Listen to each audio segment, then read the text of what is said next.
Hi, my name is Alicia Pritchard, and today I would like to talk to you about parent volunteer motivations for Special Olympics South Dakota. This project was completed in the honors program at Black Hills State University under the advisement of Dr. Amelia Flint. First off, let's talk a little bit about Special Olympics. Eunice Kennedy Shriver founded Special Olympics, and the first games were held in 1962.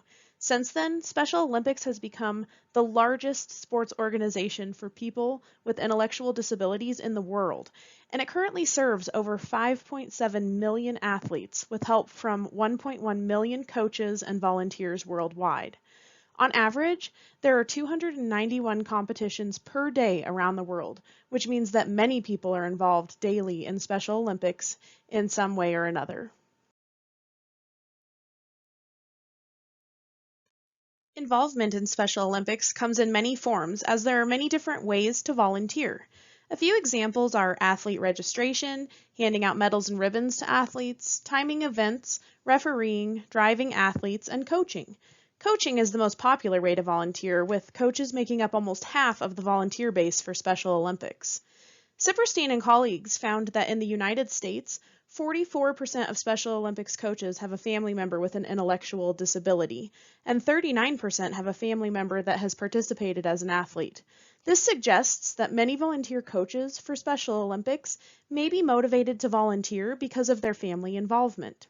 Sipperstein and colleagues also found that on average, 74% of coaches are female with a mean age of 48 years and have participated for 13 years. So in other words, many volunteers are female and have family ties to athletes and prospective athletes. Creating and maintaining a volunteer base is very important to organizations like Special Olympics, and prior studies have found differing motivations for Special Olympics volunteers. A study by Koo and Inglehorn found that female volunteers for Special Olympics wanted to feel like a part of the community, and they volunteer in order to help create a better society. Males, on the other hand, were found to be more motivated by involvement in sports and the prestige of volunteering in Special Olympics. Koo and Inglehorn also found that first-time volunteers were motivated by excitement to be involved in the games, having a chance of a lifetime and broadening their horizons. And more experienced volunteers were motivated by a sense of commitment to the organization, feeling that their skills were needed and their experience offered an important service. But with a third of coaches being motivated because of personal experience with intellectually challenged individuals, and nearly half of the coaches having familiar relations to athletes, it's important to look at the motivations of family volunteers in particular. With females taking the volunteering lead over males, this means that there are many mother volunteers. However, Weiss and Diamond found that mothers in volunteer roles report more negative strain and rise of child-related stress compared to mothers who don't volunteer, and more stress than all fathers, whether they volunteer or not. This is where my research comes into play. With families of athletes being a significant source of volunteers, it is important to know their motivations so that it allows for the best possible volunteer and parent experience. With volunteer motivations in mind, Special Olympics can create advertisements that may draw in more volunteers and then allow them to allocate tasks that could be better suited for each type of volunteer. The research question for this study is, are there different motivations for mother and father volunteers of athletes with intellectual disabilities? I hypothesized that the results would be similar to previous research findings that reflected a theme of community motivations and emphasized an importance on expression of values, with mothers being more motivated by community involvement commitments and fathers being more motivated by the love of sports. The goal of this research was to identify motivations of volunteers for comparison. To do this, the Volunteer Motivation Scale for International Sporting Events, the VMS-ISE, developed by Bang and Shalandari in 2012 was used. 5 questions on the survey were reworded to reflect community involvement rather than national patriotism. The survey consisted of 30 questions for respondents to answer based on a 7-point Likert scale response. Anchor points ranged from 1, strongly disagree, to 7, strongly agree. Questions were then categorized into 7 motivation dimension subscales. Expression of values refers to concern for others, the success of the event, and society.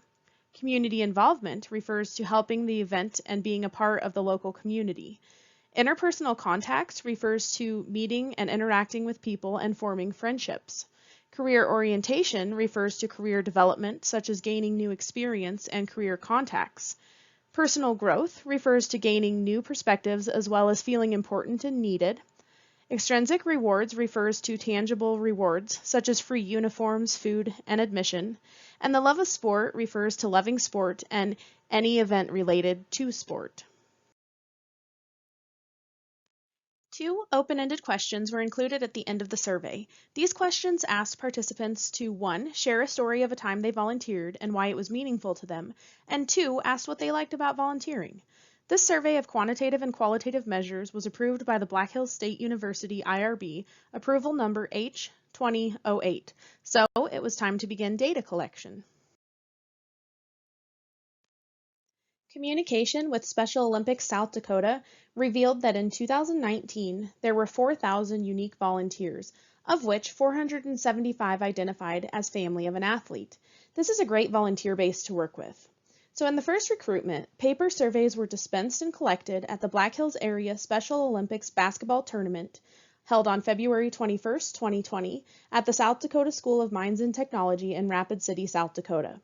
A team of 1 faculty member and 6 students approached spectators and coaches asking for participation before, during, and after the event. A survey table was also set up and continually manned in the lobby.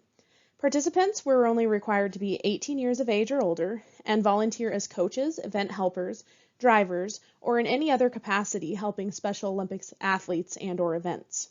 In the second recruitment, due to COVID shutdowns, participants were recruited electronically through the Special Olympics South Dakota Volunteer Database. The paper survey was replicated as an electronic survey in PsycData, and a link to the survey was sent out via email from Special Olympics South Dakota to their digital volunteer database of 1,578 volunteers 3 times in May, June, and October of 2020.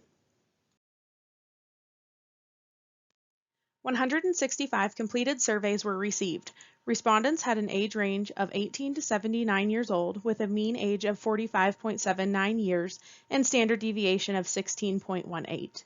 As you can see from the pie chart, there was a good response across age categories.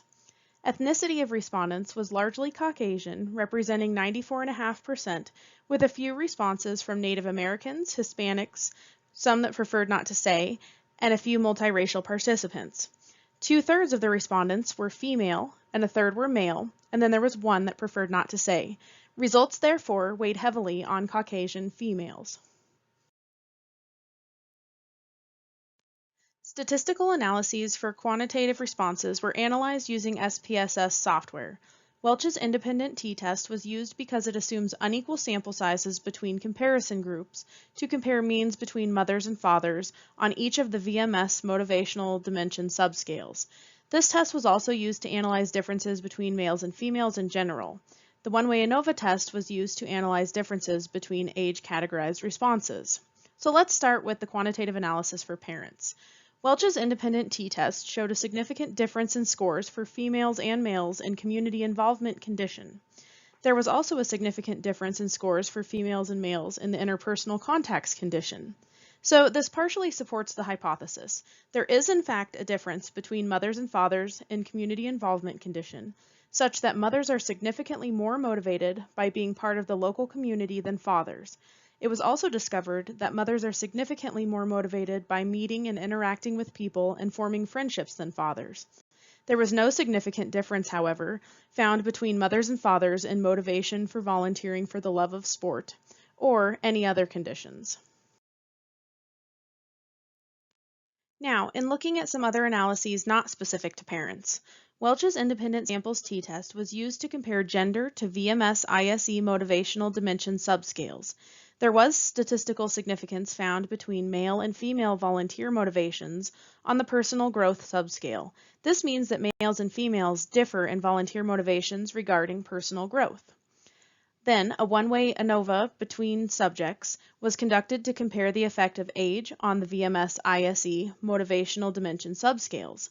Statistical significance was found for the career orientation subscale. The The 18 to 19-year-old group appeared to be significantly more motivated to volunteer in order for career development when compared to other age groups. Additionally, the same result applies to the 20 to 29-year-olds when compared to the 50 to 69-year-olds, but not when compared to 30 to 39 or 70 to 79-year-olds. No other significant differences were observed for VMS ISE categories. Responses to the two open-ended questions on the questionnaires were analyzed through consensual qualitative research, also known as CQR, by a team of 3 researchers. CQR integrates multiple individual viewpoints, importance of context, and team consensus in relation to inner experiences, attitudes, and convictions.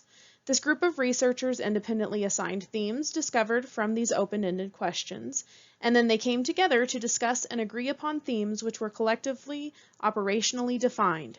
Once operationally defined, frequencies of each theme were analyzed. The research team consisted of myself and 2 other people. The 3 members are undergraduate students with class standings ranging from sophomore to senior level.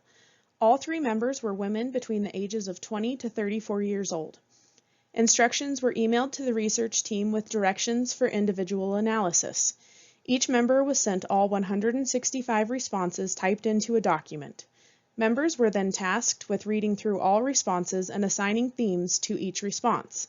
Then a list of themes was generated and operationally defined independently. Once all 3 members had completed this task, we met as a group. Each response was read as a group. For each response, all 3 team members announced what theme they independently assigned and why they thought that was a fitting theme. Then the team would discuss which theme fit the response the best from the 3 options and why it fit. Finally, the team would vote to make sure we were all in agreement on which theme to assign each response.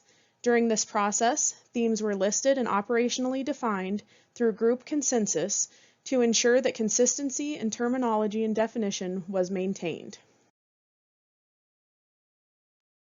9 motivational themes for volunteering emerged from these open-ended responses, and through collaboration, these themes were operationally defined as follows. Joy entails vicarious joy, joy in watching or being a part of the activities and athletes, and happiness. Rewarding means there were beneficial feelings derived from the experience. Doing good shows importance in helping others and the community and expanding opportunities available for others. Connection means there were feelings of connectedness, connecting with others, sportsmanship, and the athletes in general. Family means that respondents focus on supporting their family. Relationships involve formation of or enjoyment of friendships, close relationships, and relationships with athletes in particular. Observed growth is watching others grow, watching them reach their goals, and celebrating their achievements. Personal growth is growing and or expanding personally, and networking is meeting new people and expanding contacts. These 9 themes were then used to code responses from 165 completed surveys. The first question had 111 responses. This question asked participants to share a story of the time they volunteered and why it was meaningful to them. Stories people shared most commonly related to joy. As a reminder, joy entails vicarious joy, joy in watching or being part of activities and or athletes, and happiness. Following this popular theme were responses about the rewarding feeling people get, the importance of doing good, stories of connections made, and of family. The 9 themes were also used to code the 120 responses for question number 2. This question asked participants what they like about volunteering. Answers most commonly related to the importance of doing good. As a reminder, doing good shows importance in helping others and the community and expanding opportunities available for others. Following this popular theme were responses about joy, connection, and the reward people feel when volunteering. In order to better use this qualitative data, independent samples t-tests were performed to examine relationships between the findings from the volunteer motivation subscales taken from the VMS ISE questionnaire responses and these qualitative domains. I will share 2 of the significant findings for the first question of telling a story of volunteering. One, offering extrinsic rewards such as free uniforms, food, and admission is significantly related to feelings of connection, the importance of doing good, and benefits derived from observed growth when recalling the volunteer experiences. This means that Special Olympics could offer free apparel and food to bring in new volunteers who may be likely to stay due to connections, the importance of doing good, and observed growth. But the most common response to this question related to joy. So the appeal of community involvement, in other words, helping the event as being part of the local community, is significantly related to feelings of joy and connection. This means that Special Olympics could put forth the ideal of community involvement in seeking volunteers who then may continue on because they experience joy and connection. Now I'll share two of the significant findings for question 2 of what people like about volunteering. Offering extrinsic rewards is significantly related to relationships and observed growth. This means that once again, if Special Olympics were to offer free apparel or food to volunteers, they may continue volunteering because of the relationships and observed growth that they will experience. Also, the idea of personal growth is significantly related to joy and networking. So if advertisements catered to growing and expanding oneself, it may appeal to volunteers who continue volunteering because of the joy and networking that comes out of the experience. So, in tying this all together, mother and father volunteers for Special Olympics differ in motivations of community involvement and interpersonal contacts, appealing to other domains than those drawing in mothers through advertisements offering things such as extrinsic rewards, opportunities for personal growth, participation in sports, and career networking may draw in more volunteers that end up staying because of the internal satisfaction gained in the experience. This volunteer database increase would lessen maternal obligations and likely decrease the stress levels of mothers who are there to watch their child's enjoyment and growth. There are some limitations with this current study. First off, the paper survey that was given in person at the event in Rapid City used the first approved demographics page, which excluded the question about being a parent. That's central in looking at parent volunteer motivations. However, a few of the surveys did indicate parental status in the open-ended questions, and data from this collection was still useful information generalizable to gender and age category.